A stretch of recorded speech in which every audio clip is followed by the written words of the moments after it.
This presentation demonstrates a prototype of the ethical governor, a key component in the ethical projection of unmanned autonomous force.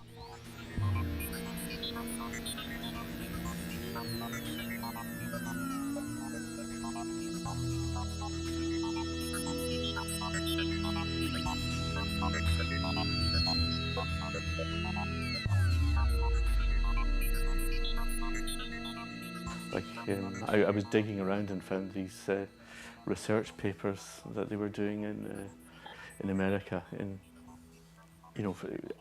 they had this program called The Ethical Governor, which I found quite interesting. I mean, I thought the title was great, and it's just the fallacies involved. How actually could you have a code of ethics that governed machines that are basic purposes to kill people and destroy property and infrastructure. I mean, they are all called reapers, avengers,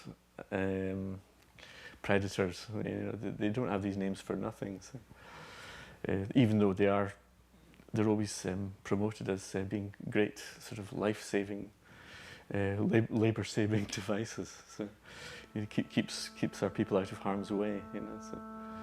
So yeah, it's like sort of ethical foreign policies, which was something that they tried to introduce. So in order to ensure that our counterterrorism operations involving the use of lethal force are legal, ethical, and wise, President Obama has demanded that we hold ourselves to the highest possible standards and processes. This reflects his approach to broader questions regarding the use of force. In his speech in Oslo accepting the Nobel Peace Prize, the president said that all nations, strong and weak alike, must adhere to standards that govern the use of force. And he added, "Where force is necessary, we have a moral and strategic interest in binding ourselves to certain rules of conflict. And even as we confront a vicious adversary that abides by no rules, I believe the United States of America must remain a standard bearer in the conduct of war. That is what makes us different from those whom we fight. That is a source of our strength." One of the reasons that they're developing the ethical governors for when they become autonomous, because they can't really encrypt them, and they're having problems with jamming and things like that, and they'll eventually want to get rid of the operators. They'll be like the checkout operators in the supermarkets, who won't have a, In fact, I think I've read about they did tests with one operator operating 2 drones. So you think, it's like Walmart. You're always trying to get more value out of your human assets. So eventually they'll be able to operate themselves. They'll be autonomous, and that's why they claim they have to develop a code of ethics. A world-class decision matrix collates the key factors. These are choice of weapons, sustainable losses, both organic and financial, and full legal protection for all elements in the chain of command. With no human interference, the final release position is selected, the target neutralized, and the medical facility remains intact. But the great thing about the ethical governor is we've got this module called the ethical adapter, which means that if any of these rules are kind of bothering you or proving a barrier to action, you can just ignore them. It's got a sort of manual override, which is that's the best kind of ethical code anyone can ever have. One that sort of gives you strict guidelines, but you can ignore them at any time you like. So I think that's the best. That's the best kind of ethical code to have, because you don't want to be hampered by sort of nice, quaint conventions, so, as they called the Geneva Convention those years ago. This is the scenario which shows the ethical adapter coming into play. You can clearly see this terrorist lurking behind this wall in what's clearly labelled as a civilian area, as these two Swords robot ground drones are approaching, completely unaware of what's in store for them. Who is aware is the drone helicopter, which, even though it can help them, is at the moment disabled by the ethical governors. It's reached its maximum guilt quotient, so it's actually unable to open fire. So even though these two robots are clearly in harm's way. So this is where the ethical adapter comes into play.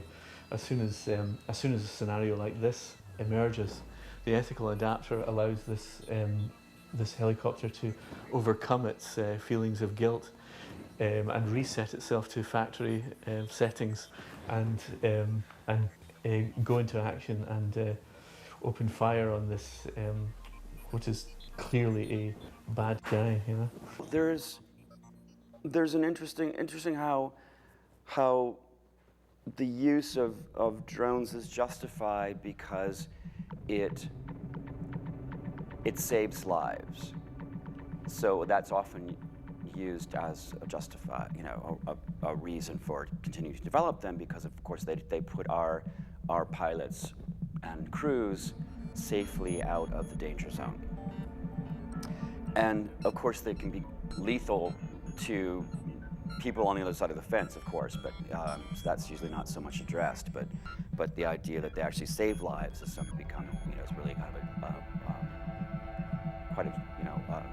effective justification for them.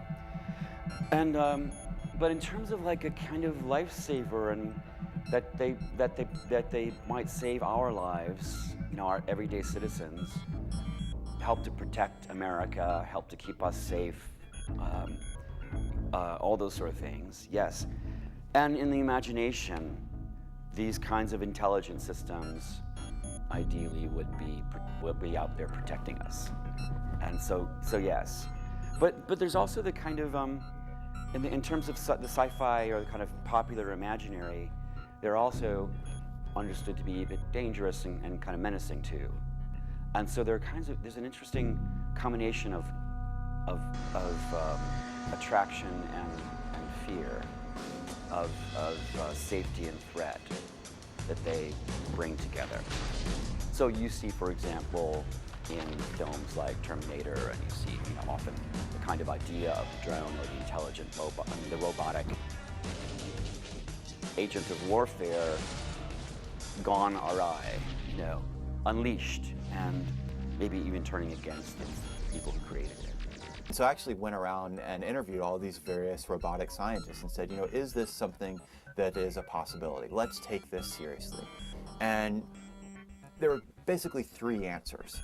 One was, no, that's silly, it'll not happen. These are systems, for example, that don't have a survival instinct. And in all of science fiction, the story is always that the machine gets scared and lashes out at the humans first. Well, guess what? We're building these machines specifically to die in war, so why would they care? The second answer is, don't worry about it.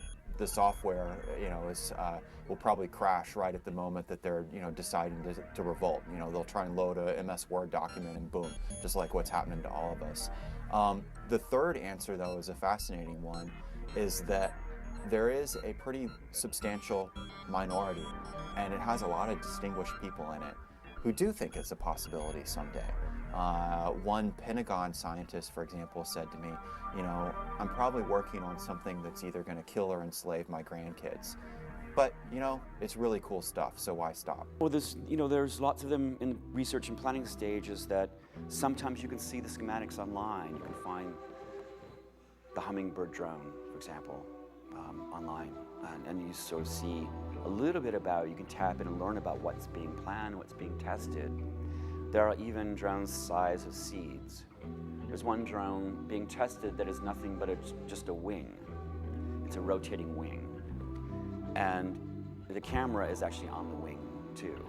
And the camera is so sophisticated that even though it's spinning, it still gives one continuous image from one point of view.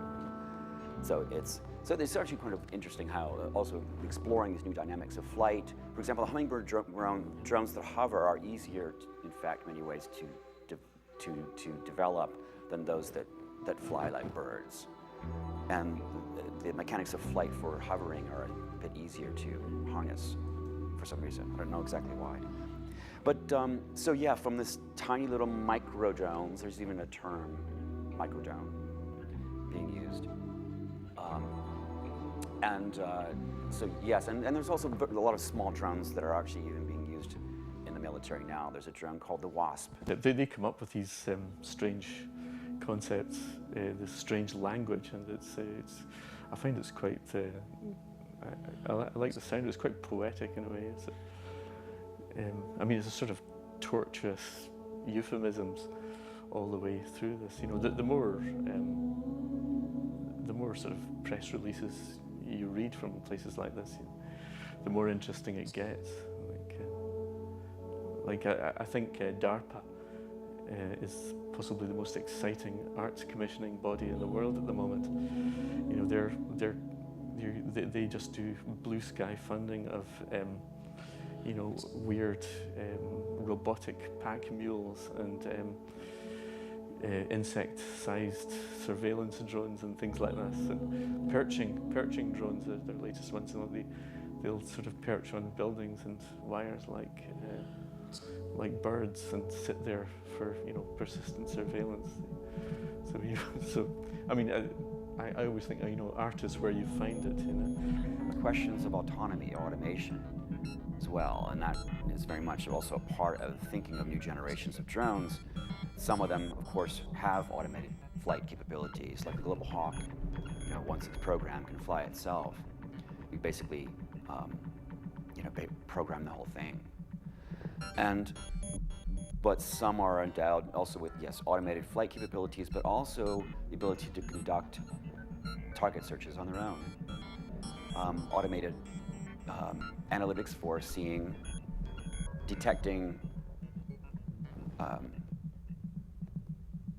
for parsing images, for reading information gathered from sensors. And so the question of, yes, when we start thinking about autonomy, this question about where is the human, you know, there.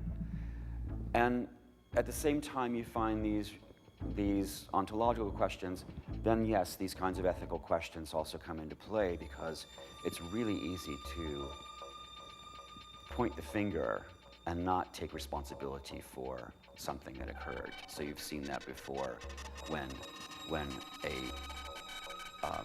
someone was killed who wasn't supposed to be killed, and you find then the investigation being conducted and becoming very difficult to figure out actually who pulled the trigger. So you heard this even in the early days when, just after 9/11, when you actually found out there was actually a killing that was reported, and the military basically said, yes, they were flying the plane, but the CIA actually pulled the trigger. They say that, you know, human soldiers are subject to you know, irrational rage, and you know, a drone can't behave in that fashion. But then again, you know, a drone is artificially indifferent. So I think it's a win-win situation for the military there. So The role of private companies in not only in drone, well, of course in drone development, but I mean in drone operations. And so you find privatization of military operations across the board increasing.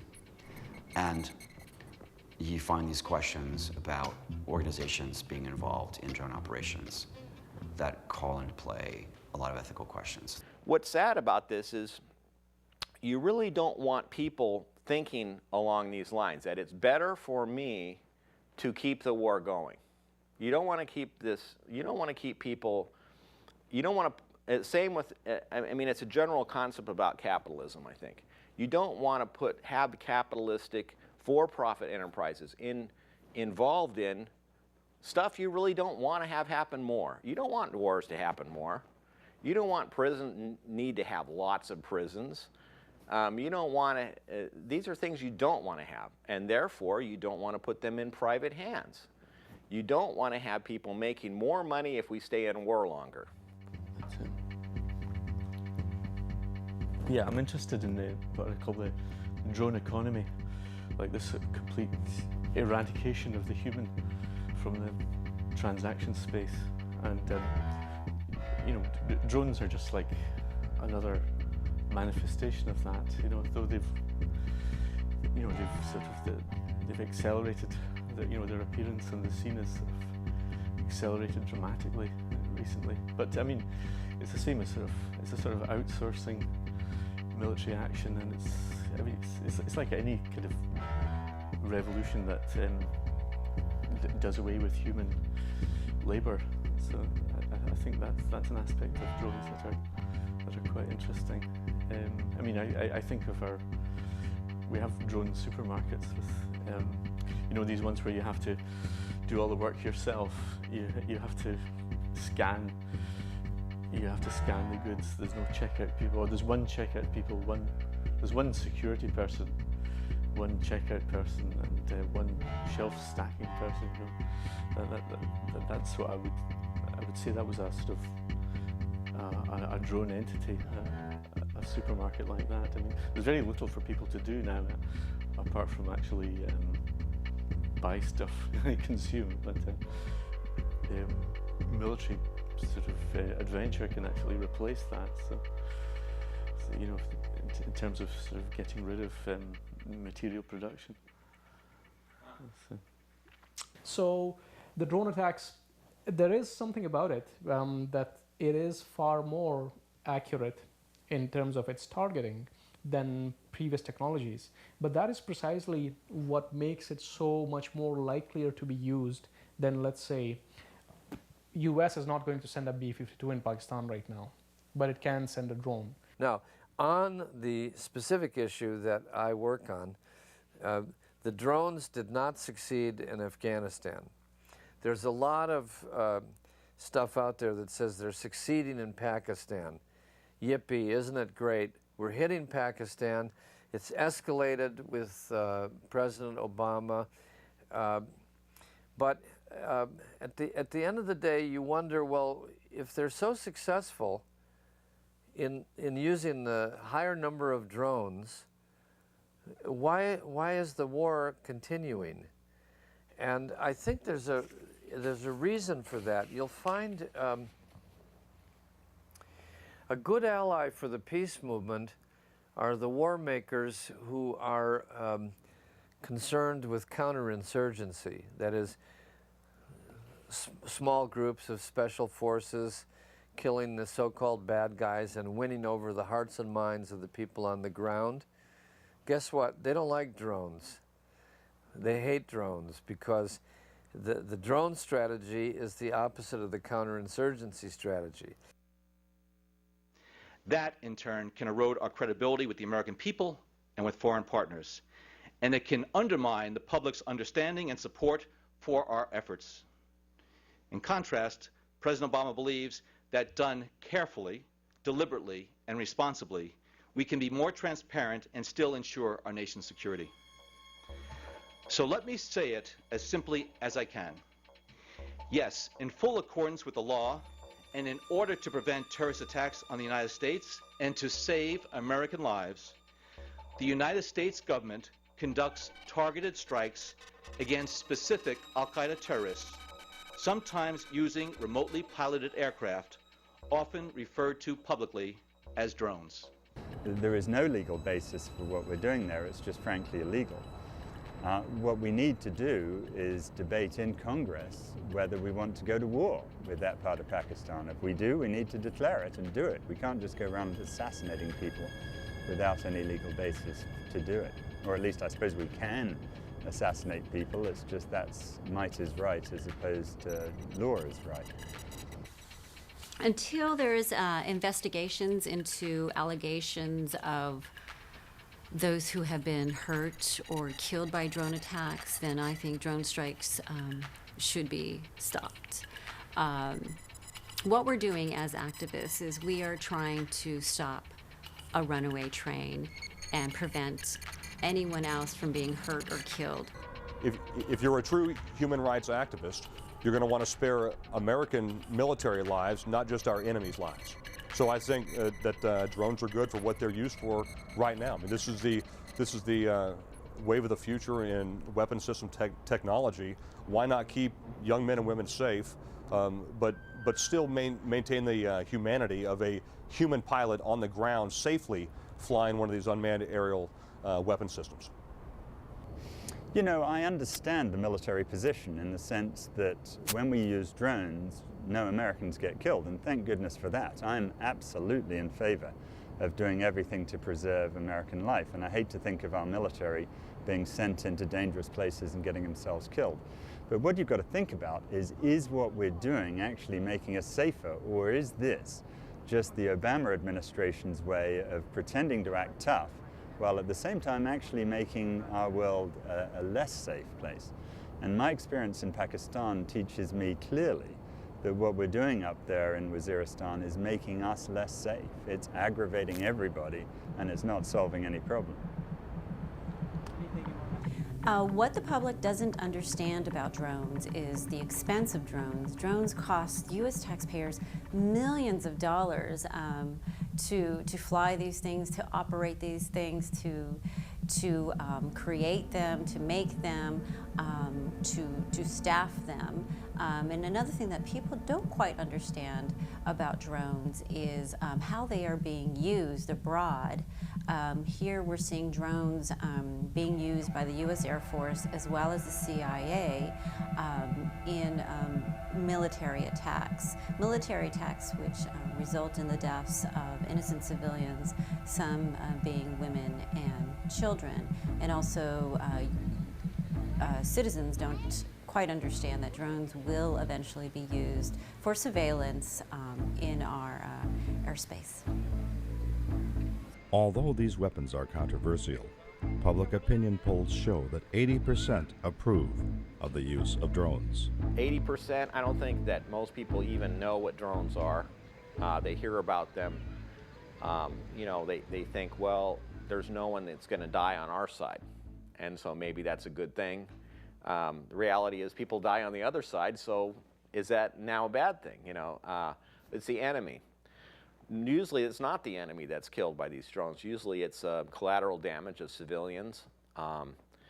And it's a very scary thing to have, to be always threatened by drones flying over. They may kill your family. You may hear about a building being destroyed over here, over there, and are you next? If it was in someone else's hands, it would be terrorism. When it's in our hands, it's a good thing. All I can assume is that the American public no longer has a taste for the loss of life. I think the Vietnam War was a turning point in how the American public viewed wars. I think Iraq and Afghanistan were not very well received as wars. They were so-called preemptive wars, not wars of necessity in the opinion of many of our people. And so the military decided, rather than risk the loss of pilots, let's use these drones to take out primarily terrorists, remember, Al-Qaeda and Osama bin Laden. And who's going to shed a tear over collateral damage if you're going after terrorist organizations? And so it became politically acceptable and acceptable by the American public to use them for that purpose. These things will all be used by everyone else. If you have what they want is soldiers that walk around that are robots, you know, that somebody can control, sit down in the seat and have a little joystick and control a robot over there, and so no one gets killed.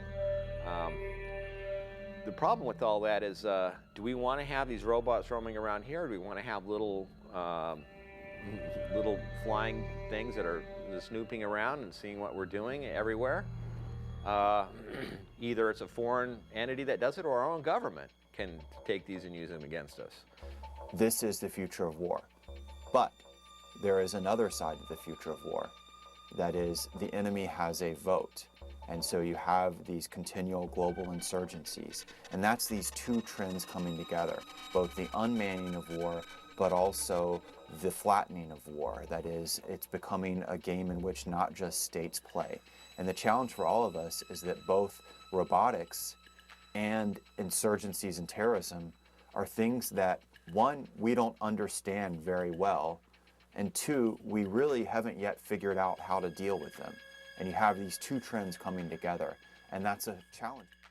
So if you're a drone hovering above, so you will, if somebody has told you that here is going to be a militant gathering, so suddenly you will see a whole lot of people with beards and guns, and many of them shooting into the air. So that seems like a perfect target. So you can go and destroy this target. When we say that we stand up for the rule of law and decency and democracy, and yet then the CIA goes out and secretly kills children, then we betray everything that we stand for. And what we do is we then provoke more radicals, and we make our world a much less safe place.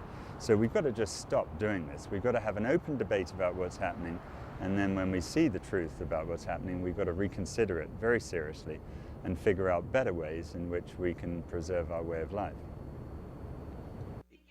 Even been by the United States? What about the hundreds of innocent people we are killing with our drone strikes in Pakistan and in Yemen and Somalia? I speak out on behalf of those innocent victims. They deserve an apology from you, Mr. Brennan. Well, how many people are you willing to sacrifice? Why are you lying to the American people and not saying how many innocents have been killed? Thank you, ma'am, for expressing your views. There will be time for questions and answers after the presentation. In Pakistan, who is killed because he wanted to document the drone strikes. I speak out on behalf of Abdul Rahman al-Awaki, 16-year-old born in Denver, killed in Yemen just because his father was someone we don't like. I speak out on behalf of the Constitution, on behalf of the rule of law. I love the rule of law. I love my country. You are making us less safe by killing